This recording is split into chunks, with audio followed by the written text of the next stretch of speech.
Well, welcome back to We Die Like Men. I'm Mike, and when I started this channel, I said it was going to be about all things that guys are interested in, and that included sports. And I don't think I haven't put up any videos on the channel yet. I'm trying to get a little bit of a catalog of videos to put up all at once, but I don't think we've really gone into sports much. So for me, I used to follow baseball a lot. My dad and I used to watch it a lot. He's passed away now, and I just don't as much. Never really got into NBA or hockey too much. I do football a lot. I've said on some other videos, I've mentioned that my wife runs a YouTube channel all on Cincinnati Bengals. All football, but she focuses on Bengals, and I'm there with her helping with that. So we follow that quite a bit. But I played soccer in high school, and that's one of my favorite sports. I don't get into. I've never been good at names, remembering names, so I don't even bother trying to remember who plays on what team and stuff. I love the game. It's like football for me. I don't have a favorite team. I like the game. So, with World Cup coming to the U.S. this year, I live in Maine. They're going to be playing some down in Massachusetts.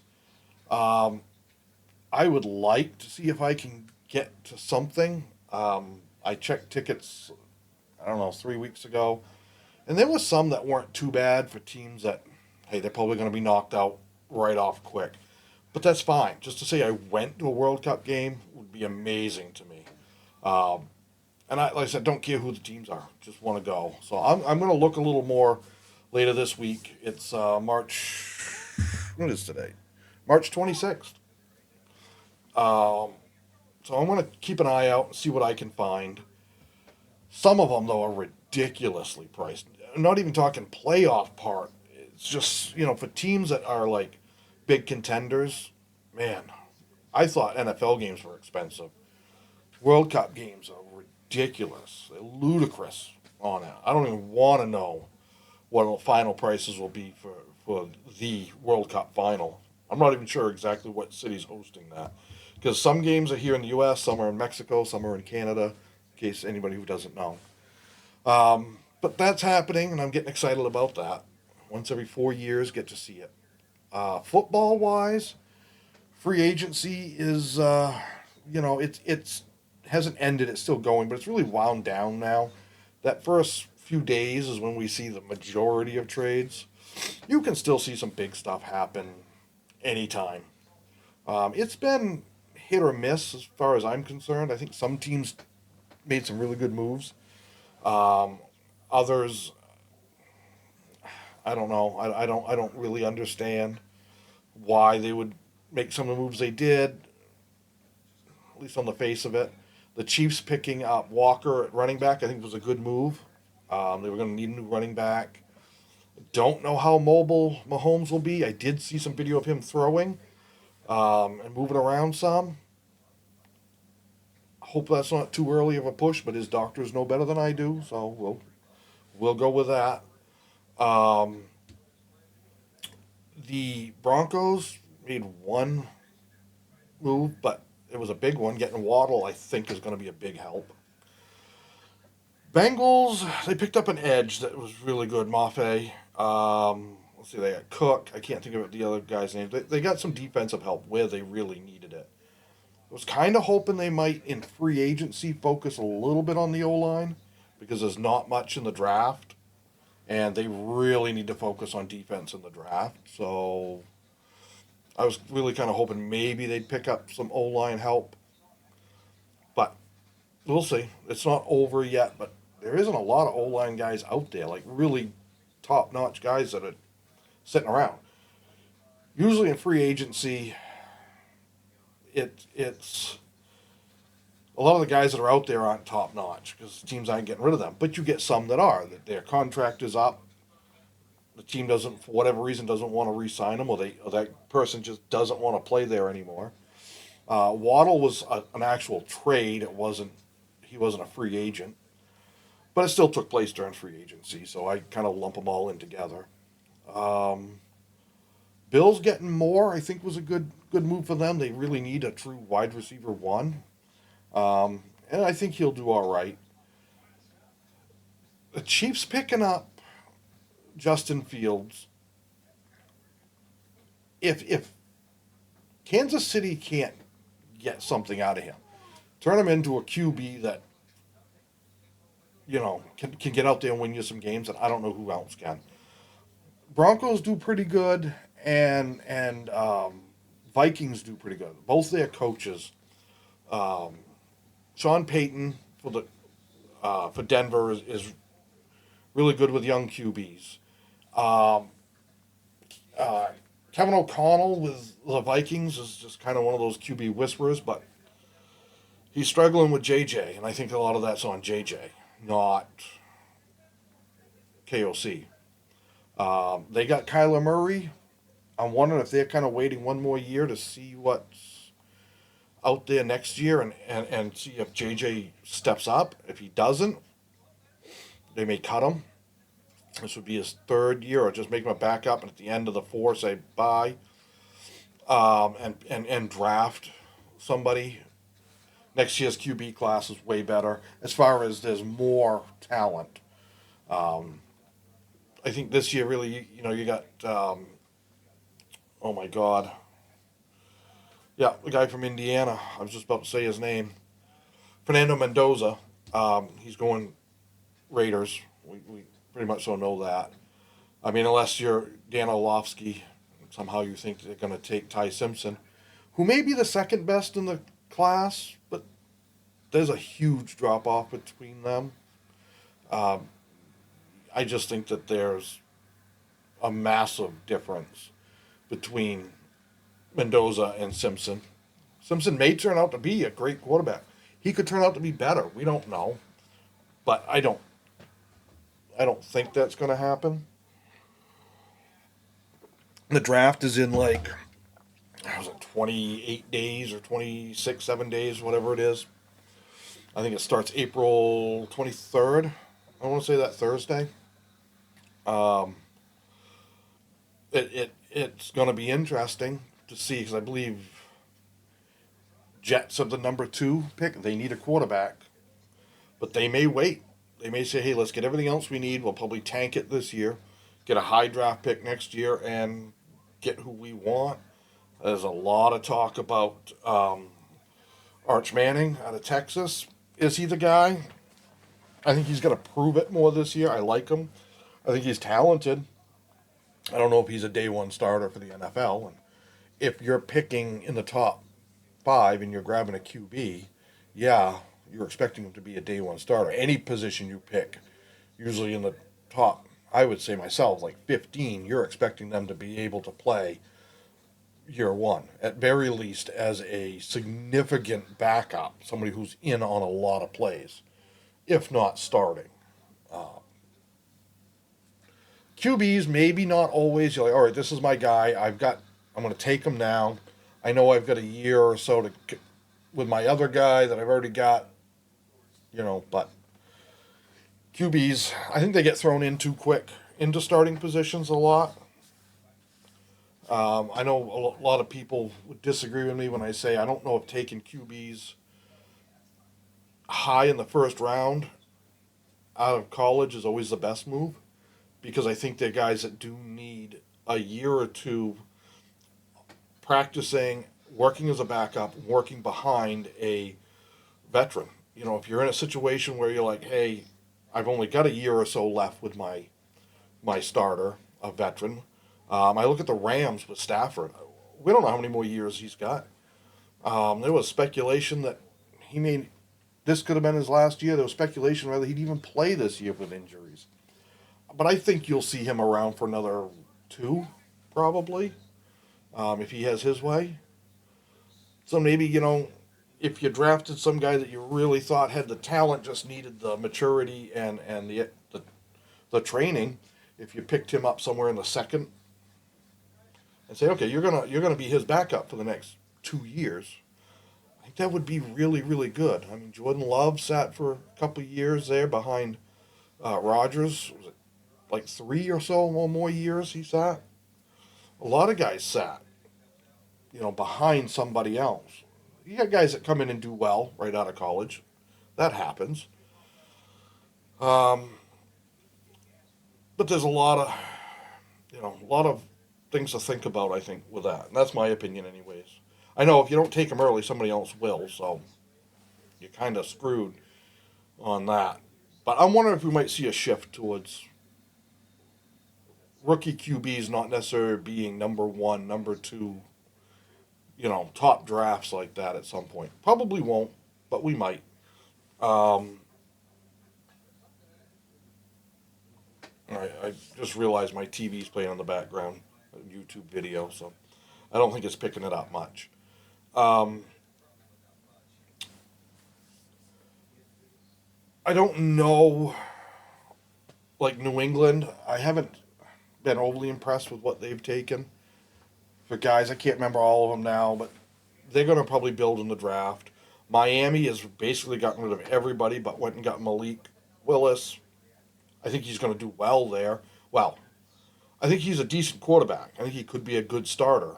I don't know who he's going to throw to, but I mean, they got a few guys left. And again, they'll probably draft. I think they've got a fairly good draft picks this year. So we'll see. We'll see what they've got. I know that they picked up, Denver's number one, but that's 30th. So, and then whatever theirs was, it should be pretty high. I can't keep track of all 32 teams and where they're drafting and who does and doesn't have a pick in what round. Um, but we'll see. We'll see how that works. But more importantly than like individual teams and stuff, what I wanted to kind of discuss a little bit more here was I think the importance of sports in daily life or in our lives. I think some people get way, way too into it, and it's like their whole life, their whole identity, everything is sports. Be it one sport or the other. Excuse me. The more I talk, the drier I get. Or if it's like just all sports in general. I said I really enjoy football and I love soccer too. I love both of them. Um, but by no means are they my like identity in life. We would get wrapped up so much in it that it's almost like we feel this emotional. I don't even know if that's the word I'm looking for. You feel this connection sometimes to your team that you root for or towards that sport, and people just get so upset when things don't go how they want it to. I've seen people so pissed off after a draft and make comments, oh, it's in, I'm done, I'm done, I'm done, I hate this team, I hate this sport, they didn't draft the guys I wanted. Okay, I get it, it's frustrating, but really, you gotta wait and see sometimes. Oh, there are some teams that just make dumb, dumb decisions when it comes to drafting. But, hindsight's 2020. I have friends of mine, guys, especially guys I used to work with and things like that, that, man, you come in Monday morning and if their team lost Sunday or over the weekend or whatever sport it was, you didn't even want to talk to them. You looked at them and they were flying off the handle because their team lost. It's like, what? Really? Back off a little. You're getting way too into it. It's a fun distraction. It's an enjoyment. It's something that we can use to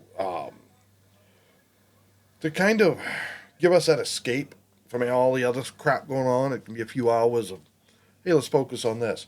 It can be a great way to get buddies involved and stuff, and you're all sitting around watching the game and that camaraderie and shit. I mean, you make friends sometimes with people just because they root for the same team as you. You never would have known them. Maybe you bump into them at the bar or wherever, out the store, and they're wearing the same jersey you are, and you get talking.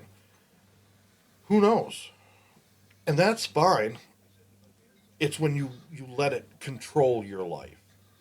Um, I have relatives that it's like, you know, all pissy because their team didn't do well. Okay.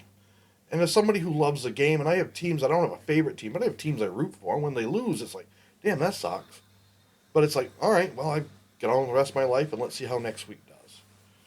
Um, some people, it's everything. It is eat, sleep, breathe that team, that sport, whatever it may be. Um, Maybe it's because I was a Red Sox fan growing up, and I was just so used to my team sucking most of my childhood, all my childhood, really. I just got used to the whole, well, we'll wait till next year, or we'll see what next week brings, or there's another game tomorrow, we'll see how we do, and shit like that. I just don't let it affect me. And I think that's important that you don't let it affect you in that way. Um, Football for me was something I never got into until our son started playing. I would watch a little here and there for that. I liked college ball, and I would watch college football a little bit more, but it was one of those things I got nothing else to do. Let's see what games are on. Now it's, hey, the games are on. I know what I'm doing, you know. But if I've got something that comes up that's like, hey, that's really cool. I'd like to go do that. Well, I go do that. I have the NFL and college football games on the radio in my car with the Sirius XM radio. Uh, Saturdays in October, November, I'm in the woods hunting. So when I'm driving up to where I go, which is like 2.5 hours, but that's early morning. So, but during the day when we're moving around spots, I listen to the games. That's all. We catch up on what's going on. Then I get home and I can watch highlights for Saturday. I can't hunt in Maine on Sundays, so that's football. But that's something too that it's my wife and I get to spend time together, and the kids are sometimes right there with us. And my son's a big Detroit Lions fan. Uh, you know, his girlfriend and our daughter, they like to be around, and we watch football. We cook a bunch of good food, have a good time. Where we live stream games on her channel, they're fun. We love doing the live streams. We love spending time together, interacting with the people in chat, and it's a lot of fun. But you do miss some of that, you know, grabbing a plate full of hot wings and eating that while you're watching the game. I don't want to eat on stream or on video.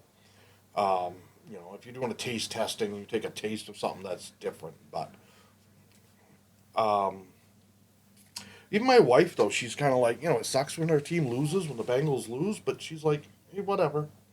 Got to get up and go to work next day. I think for me, part of what I lost interest in baseball with was the constant. Well, I don't know if constant's the word, but when they would go on strike, it seemed like they were doing that a lot in the '90s and stuff. And it was like, come on, I get you want to make as much money as possible. We all do. But even back then, they were making a lot of damn money to play a sport.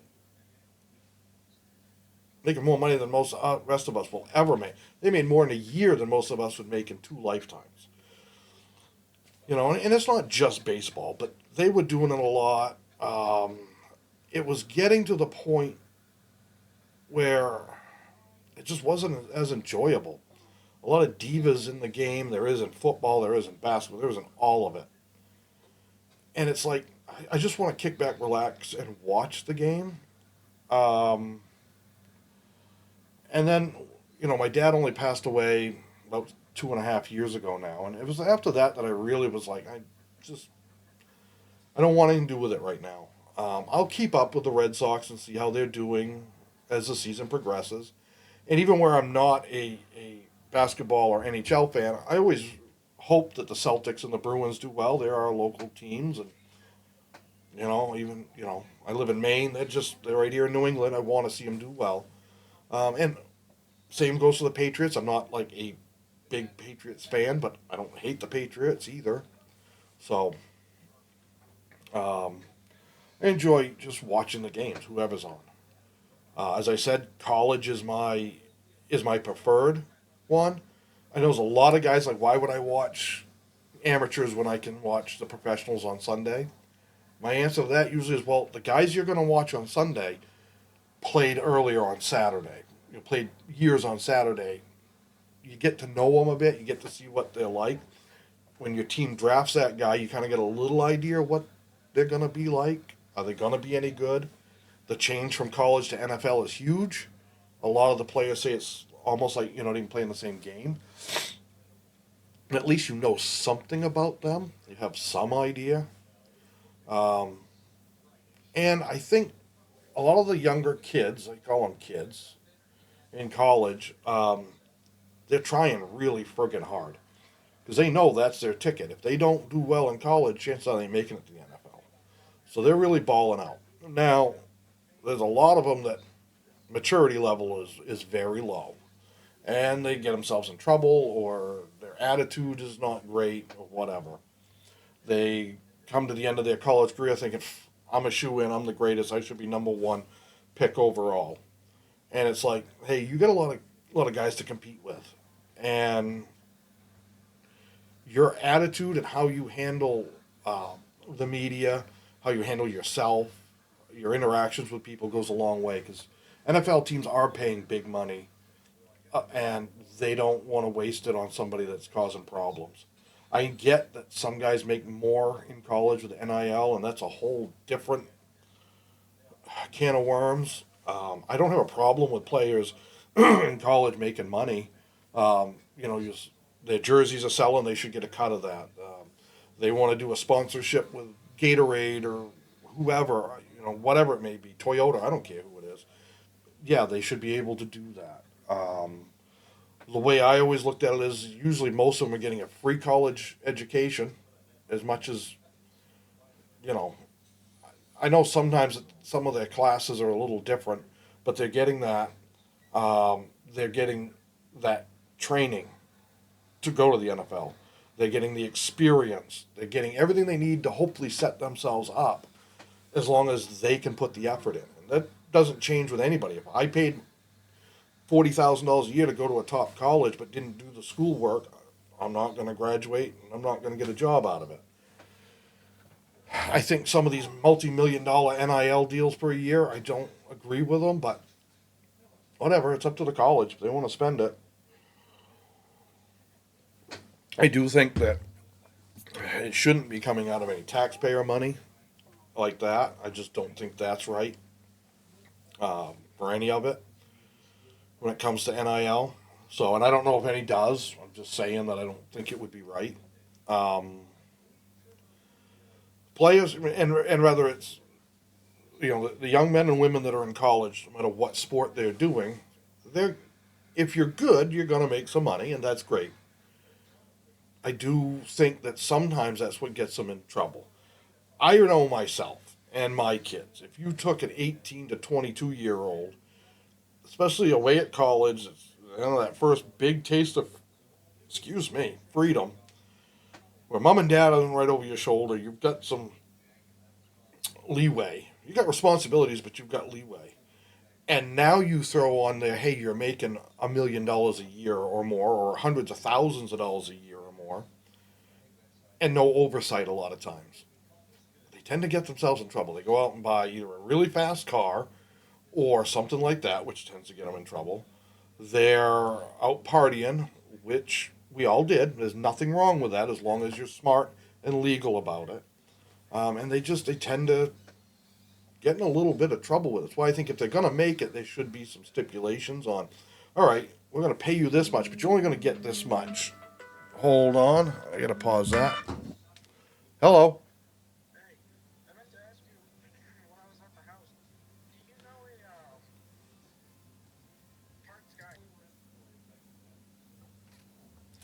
All right, sorry about that. My son called, and he rarely ever calls me, so I figured maybe something was up. Just giving me some news on somebody I used to work with not doing well. Kind of sad. Guy 12, 15 years older than I am. Hope, pray he's going to be okay. Um, gotta, oh, the NIL stuff. I just think that maybe they need some financial literacy training if you're going to hand them that kind of money. I think all rookies coming into any sport like that should. I know at one time the NBA did something along that lines. I mean, we look at some of these guys that make over their career, they make 80 to 120 million, and 2 or 3 years out of the league, they're broke. OBJ, Odell Beckham Jr., he's broke and made over 100 million from football. I don't think that included anything he did outside of football. It's like, Obviously you don't get all your contract. You got taxes, you got a lawyer, you got an agent, you know, things like that. A manager sometimes that helps with things. You probably have a few other people. There's fees and all kinds of shit. Well, let's just say you get paid that 100 million over your career, and let's say 45 million of it ends up being yours, dude. That's a lot of freaking money if you're just semi smart with it. You can't go out and buy everybody that you ever knew a house and a car and lavish trips and stuff. You can take care of mom and dad maybe, and a sister or brother or somebody, but not like, hey, here's a whole bunch of money and it's just going to keep flowing. It's going to be like, I'm going to give you this. Whatever you do with it is yours. When it's gone, it's gone. Um, you just, I don't get it. If I had made that kind of money, I don't. Maybe it's just me. I wouldn't be the type to go be blowing it. It's an easy thing to do though. We do it. We still do it. I mean, obviously we're not talking that kind of money, but oh, we got an extra $300 this month, and should probably go to a bill, get something paid off, or go in the bank, and we end up buying something. So I understand, but we do our best to not do that too. So when you have that kind of money, it should be pretty easy to pay all your bills if you live smart and still put money away and be all set for life. Um, I think it was him that said, one of them that said, well, $100 million really isn't much to live off of the rest of your life. And I'm sitting there going, dude, I could live 100 lifetimes before close to it at least, before I made that. However long it would take me. We all do it. Um, so yeah, I just figured, a quick little video on with this channel. I want to talk more on sports. I do love motorsports too. I don't watch them much anymore. I don't get into NASCAR much. A little bit here and there.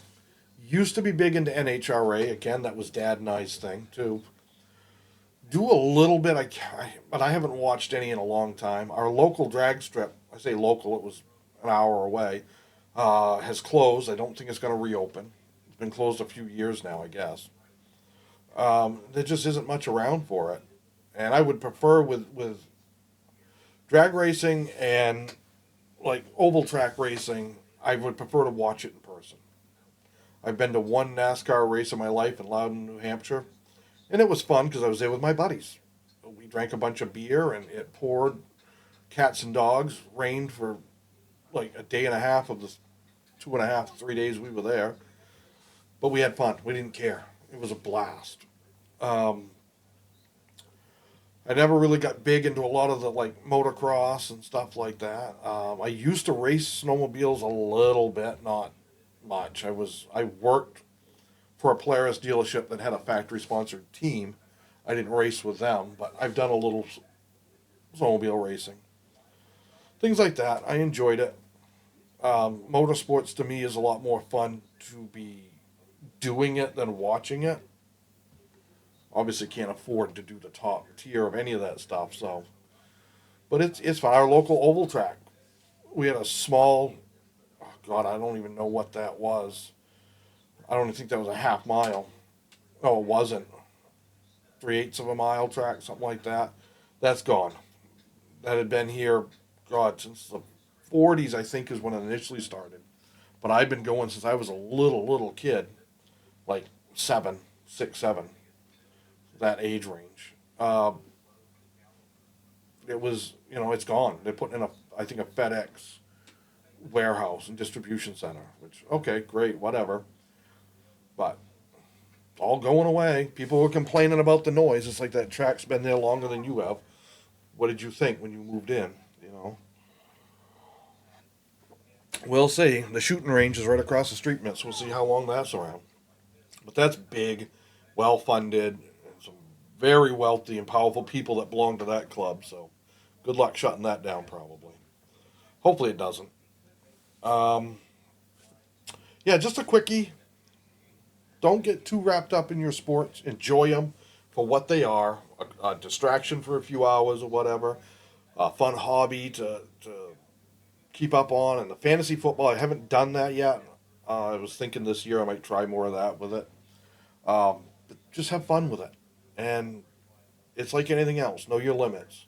Don't let it suck you in too deep. Don't let it be the end all be all do all of your day. You know, if my team sucks, I'm going to have a shitty week. No, your team sucked. It sucks. Guess what? We're adults and life goes on. So enjoy. Take care. Till we meet again. Stay safe. See ya.